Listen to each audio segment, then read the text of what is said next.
Now, the long-awaited findings of a public inquiry into the fatal police shooting of an unarmed man during a foiled prison break will be published today. Yes, a 28-year-old Jermaine Baker died when he was shot by a Met marksman near Wood Green Crown Court on December the 11th, 2015.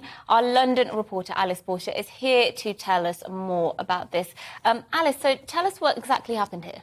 Well, Aaron was a member of a notorious gang called the Tottenham Boys, and he was being transported from Wormwood Scrubs to Wood Green Crown Court. And en route, he had arranged for 3 men in a stolen Audi to sort of intervene with this sort of police van and to sort of break him free. But it very much didn't go to plan. The car had been bugged by the police. They knew they were going to be there, and the police ended up confronting the 3 men.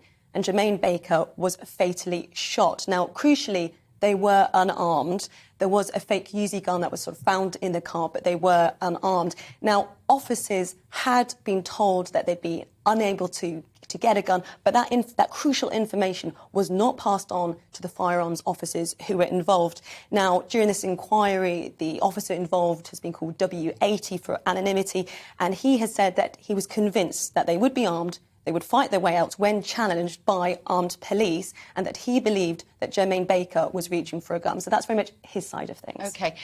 I mean, Jermaine Baker, he was a proper wrong-un, right? Even his mother has been out and she said, look, he deserved to go to prison for what he did, but he deserved to be able to come out again and to live the rest of his life. And that's her argument as his mother. He wasn't armed.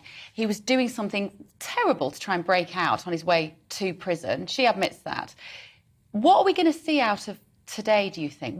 Do we have any idea what the conclusion of this might be? Well, I think this has probably been incredibly difficult for the family. As you said, I was actually just looking over what Margaret Smith has been saying during the inquiry. She was giving evidence, and it's important to stress this has been a very drawn-out process. I mean, he died 6.5 years ago. Initially, the Crown Prosecution Service said that charges wouldn't go against the officer. Then the Home Office intervened 2 years ago and said that because the police watchdog said that there could have been gross misconduct, so they wanted it to be investigated. This has been quite an ongoing process for the family. For them, very much, this has been a sort of fight for justice. And I think Margaret Smith, mother of Jermaine Baker, she's been at pains to sort of say, yes, he wasn't perfect, but to also say he was a father to 2 children, and sort of said there were aspects of his background that culminated in what we saw 6.5 years ago. This was her speaking at court just over a year ago.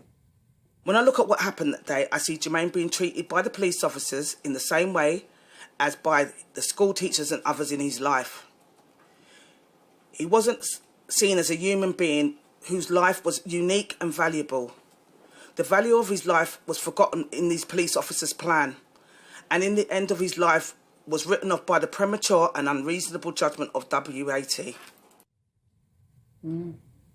So that was Margaret Smith speaking there, the mother of Jermaine Baker. But I think it's important to stress this is kind of more than just about Jermaine Baker, and this is more than just the officer involved, because this inquiry has been looking at the procedures of the Met, how firearms officers are used, all the sort of practices that happen in place. It's beyond just this one officer. And this is also happening at a time when the Met is currently in special measures. So I think whatever the results that we're going to have today, and presumably there will be, as in any situation, some degree of criticism of the Met. The question is how much criticism there is at a very time when the Met is being scrutinised more than ever. I wonder, look, obviously it's completely regrettable that this happened. It shouldn't have happened, and I don't know, obviously, all the full details of everything that took place. But I think there will be a lot of people who say, look, the police had a very tough job at the time. You know, they were confronted with what was a dangerous situation. Many would say it was reasonable to assume that these people were armed, and there'll be a lot of people with sympathy for those police officers. Have you seen this kind of divide taking place in terms of who was in the wrong and who wasn't? Yeah, I think so. And I think in some ways the officers is slightly caught in the middle of that. I think maybe fair to say, I think a lot of the anger from some of Jermaine Baker's sort of family supporters directed at that particular officer. But any officer operating under those circumstances are dependent on intelligence from their superiors. It is very much a team operation. But that one person, at the end of it, this has had lots of legal wranglings. It's gone up to the High Court about whether you could continue to work as an officer. And I think that is particularly difficult for that officer. Yes, you're the one who made I suppose, the fatal shot that killed Jermaine Baker, but it's part of a much bigger issue, I suppose, and wranglings that we've seen in the courts and within the sort of Met Police in total. But ultimately, it will come down to what the judgment is, particularly in regards to the future of that one officer. Thanks, Alice. And you think the result will be about midday today? Midday today. Super. Thank you so much, Alice Porter there. And, of course, we will bring you that judgment, the resolution, the report that comes out of that inquiry when we hear it.